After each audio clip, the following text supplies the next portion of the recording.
안녕하세요. 창세기 34장 1절에서 7절까지의 말씀, 쟤는 어디에서 시작되는가 라는 제목 함께 나누겠습니다. 제목으로 함께 말씀 나누겠습니다.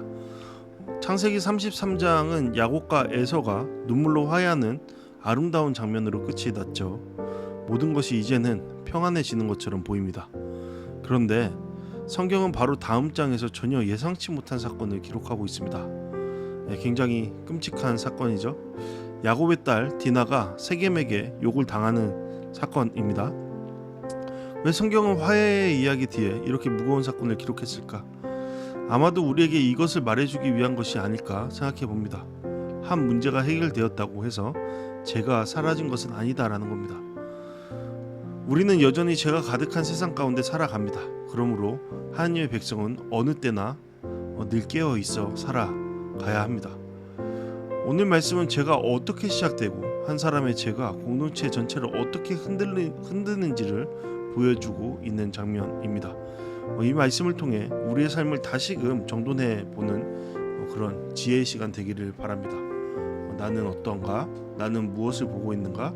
나는 그 시선으로 무엇을 지금 생각하고 느끼고 말하고 있는가? 함께 말씀 살펴보시겠습니다. 오늘 말씀은 이렇게 시작하죠. 레아가 야곱에게 낳은 딸 디나가 그 땅 여자들을 보러 나갔다. 레아의 딸 디나가 그 땅의 딸들을 보러 나감으로 이 일은 시작되었다라는 것을 분명히 하는데, 이 부분은 굉장히 중요합니다. 어떠한 그 책임을 디나에게 돌리는 것이 아니라 디나에게도 이 일에 대한, 이 사건이 벌어진 것에 대한 분명한 책임이 있음을 나타내 보이는 것이죠. 그리고 이 시작이 작았으나, 이 작은 걸음이었으나 이 걸음으로 인해 정말 감당할 수 없는 큰 일을 맡게 되었다라는 것을 알 수 있는 것이죠. 우리는 이 말씀을 통해서 매 순간 조심해야 된다. 그리고 매 순간 우리의 걸음을 생각해 봐야 한다. 그런 것들을 좀 바라봐야 되지 않나, 그런 생각을 하게 됩니다. 많은 사람들이 이 말씀을 읽으면서 이렇게 질문하게 되죠. 디나가 왜 나갔을까? 흥미롭게도 이 질문보다 더 중요한 질문이 있는 것이죠. 성경은 누구에게 시선을 두고 있는가? 성경은 누구에게 말하고 있죠? 성경은 물론 앞서서 언급한 것처럼 디나에게 책임 전가를 하고 있지 않습니다. 전적으로 디나의 책임이다라고 말하고 있지 않습니다. 디나를 정죄하고 있지는 않습니다. 그의 어리석음에 대해서는 분명히 이야기하고 있지만 정죄하고 있지는 않습니다. 오히려 2절부터 계속되는 세겜의 행동을 기록하고 있는데요. 이것이 바로 성경의 시선이다라고 볼 수 있는 것이죠. 하나 눈에 띄는 것이 있다면 성경은 디나를 야곱의 딸이 아니라 먼저 레아가 야곱에게서 낳은 딸이라고 소개한다라는 점입니다. 창세기에서 여성을 이렇게 소개하는 경우는 드물죠. 왜 이렇게 기록했을까? 디나가 오늘 사건의 중심 인물이기 때문이죠. 성경은 한 사람의 이름을 기억하고 있는 겁니다. 상처 입은 사람을 익명의 피해자로 남겨두지 않는다라는 겁니다. 하나님은 디나를 아셨고 그의 이름을 기억하셨습니다. 그래서 그저 한 사건으로 끝내지 않으셨습니다. 이 사건이 오히려 이스라엘, 야곱을 비롯한 온 이스라엘 공동체에 큰 일이 되었다라는 것을 말씀하셨습니다. 하나님도 우리의 이름을 아시죠. 우리를 기억하십니다. 그리고 우리의 상처 깊은 곳, 어느 누구도 알지 못하는 그러한 것들도 아시며 공감하시며 함께 아파하십니다. 그런 하나님을 기억했으면 좋겠습니다. 2절은 세겜의 행동을 4개의 동사로 아주 빠르게 기록하고 있습니다. 보았다, 끌어들였다, 욕되게 했다. 여기서 보다라는 동사가 매우 중요하다고 생각이 드는데요. 사실 창세기에서는 이 장면이 처음이 아니죠. 창세기 3장만은 생각해봐도 하와가 선악과를 봅니다. 창세기 6장에서 하나님의 아들들이 사람의 딸들을 봅니다. 그리고 오늘 세겜이 디나를 봅니다. 창세기는 반복해서 말하고 있는 것이죠. 죄는 행동으로부터 시작되지 않습니다. 시선에서 시작되는 것이죠. 그것은 우리는 마음 깊숙한 곳에서 시작된다라고 말할 수 있습니다. 무엇을 바라보느냐, 무엇을 생각하느냐가 무엇을 원하는지를 만들고 무엇을 원하느냐가 어떤 행동을 하게 만드는 겁니다. 예수님도 같은 말씀을 하셨죠. 여자를 보고 음욕을 품는 자마다 이미 마음에 간음하였다. 죄는 어떤 행위, 손에서 시작되는 것이 아니라 눈에서 그리고 마음에서 시작되는 겁니다. 그렇다면 우리는 생각해 봐야겠죠. 나의 시선을 어디로 향하고 있는가? 무엇을 가장 오래 바라보고 있는가? 그리고 그 시선을 통해 나는 무엇을 품고 있는가? 그것이 결국에는 내 삶의 방향을 결정해 갈 것입니다. 성경은 앞서 언급한 것처럼 디나에 대한 어떤 책임도 묻지 않습니다. 사고를 당한 것이죠. 악한 행위 가운데 놓여진 것입니다.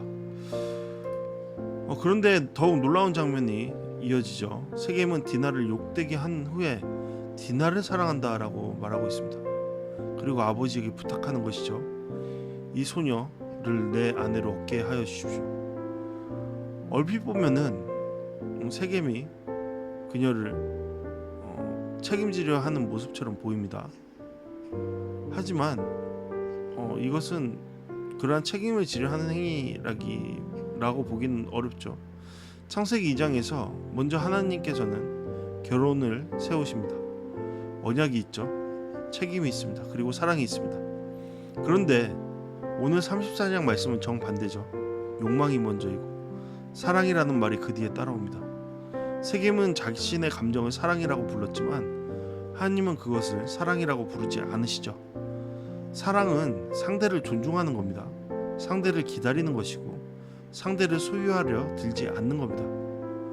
오늘날에도 우리는 욕망이라는 이름으로 사랑을 말합니다. 그렇게 포장을 하죠. 좋아하니까, 감정적으로 어떤 느낌을 느끼니까, 사랑하니까. 하지만 오늘 말씀은 다시 우리에게 묻는 것이죠. 정말 그 사람을 사랑하는 것인가? 아니면 소유하고 싶은 것인가? 이기적인 나의 마음으로 인해 그 사람을 원하는 것인가? 참된 사랑은 언제나 상대의 존엄을 먼저 세워줍니다. 그리고 책임감 있는 마음과 행위를 앞세우죠. 그리고 사랑을 통해 우리의 삶의 모습들을 변화시켜 가는 것입니다. 우리는 그러한 진정한 사랑을 하고 있습니까? 아니면 나의 필요에 의해 그 사랑이라는 이름을 앞세워 살아가고 있습니까? 세겜이 보여준 그러한 모습은 사실상 사랑이라고 보기보다는 그의 욕망의 실현을 위한 그의 자기 중심적인 그러한 모습이라고 볼 수밖에 없습니다. 이제 장면이 야곱에게로 옮겨져 가죠. 야곱은 딸에게 일어난 일들에 대해서 듣습니다.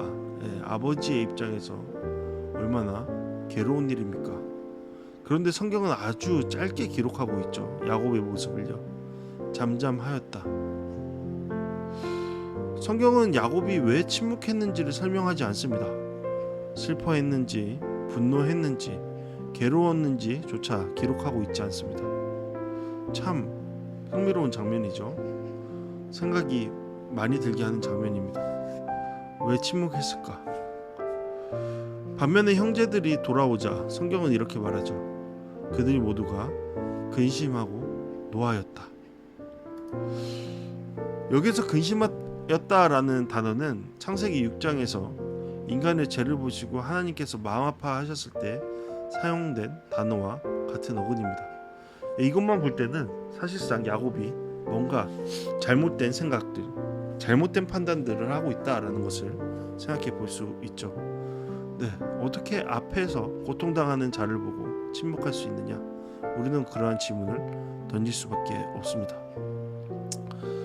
죄는 하나님을 슬프게 하죠. 그리고 하나님의 백성도 제 앞에서 슬퍼해야 마땅합니다. 형제들의 모습이 맞는 것이죠. 형제들이 이렇게 말하죠. 이스라엘에서 행하지 못할 일을 행하였다. 이것은 단순히 한 소녀에게 일어난 일이 아니라 하나님 백성 전체를 부끄럽게 하는 죄라는 것입니다. 이렇듯 죄는 결코 개인으로 끝나지 않죠. 가정은 흔들고 교회를 흔들고 공동체를 흔듭니다. 그래서 하나님은 죄를 가볍게 여기시지 않으시죠. 우리 또한 그러한 자리에 있어야 합니다. 우리 또한 하나님의 시선과 하나님의 마음을 갖고 있어야 합니다.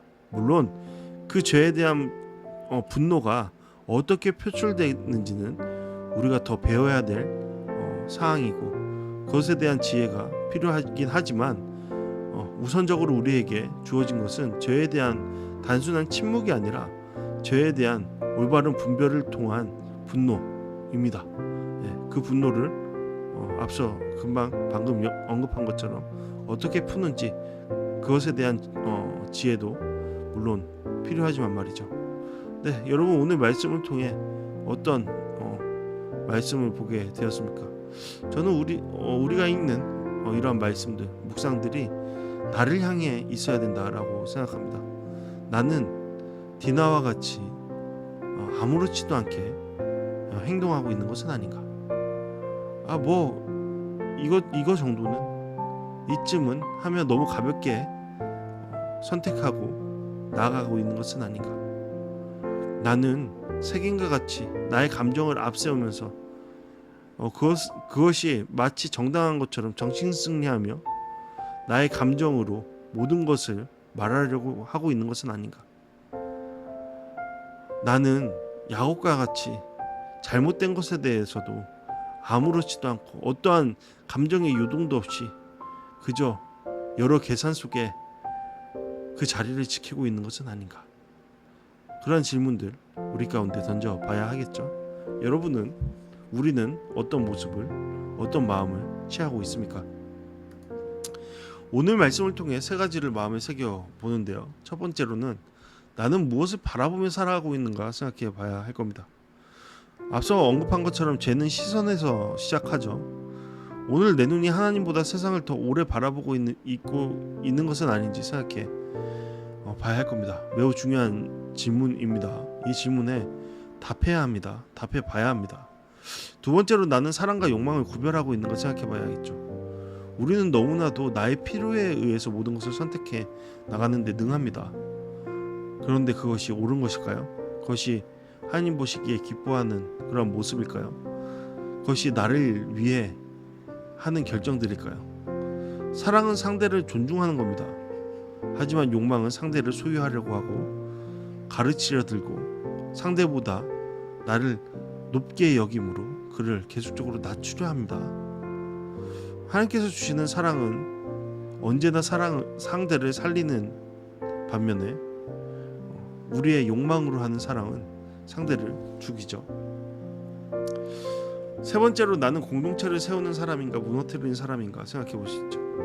나의 한마디, 나의 행동 하나가 가정과 교회에 어떤 영향을 주고 있는지를 돌아봐야 합니다. 여러분, 우리가 그리스도인이라는 것은 문제 앞에서 다른 방식으로 곧 하나님께서 뜻하시는 바, 하나님께서 원하시는 그러한 선택을 함으로 그 문제를 다시 살리는 일로 만들어가는 것입니다. 그러한 것들에 대해서 고민해 봐야겠죠. 그것이 우리의 임무이고 나와 공동체를 살리는 길이라는 것을 다시금 기억해야 할 겁니다. 지혜를 구하십시오. 그 지혜대로 행하는 우리 모두 되어야 할 겁니다. 네, 우리 시간 오늘 말씀을 통해 함께 기도하는 시간 갖도록 하겠습니다. 첫 번째 기도 제목, 하나님 제 눈을 지켜주시옵소서. 제가 시선에서 시작되는 사실을 기억하게 하시고 늘 하나님을 바라보며 살아가게 하소서. 욕망이 아니라 사랑으로 사람을 대하게 하소서. 내 감정과 유익이 아니라 하나님의 사랑으로 사람을 존중하고 섬기게 하여 주시옵소서. 주님께서 보내신 그 자리에서 섬김의 모습을 충실케 이행할 수 있도록 주님 저에게 사랑을 부어주시옵소서. 공동체를 세우는 사람이 되게 하여 주시옵소서. 나의 말과 행동으로 가정과 교회에서 생명이 흘려보내지게 하여 주시고 거룩함으로 하나님의 백성을 세워가게 하소서. 이러한 기도 제목으로 오늘 함께 기도하시겠습니다.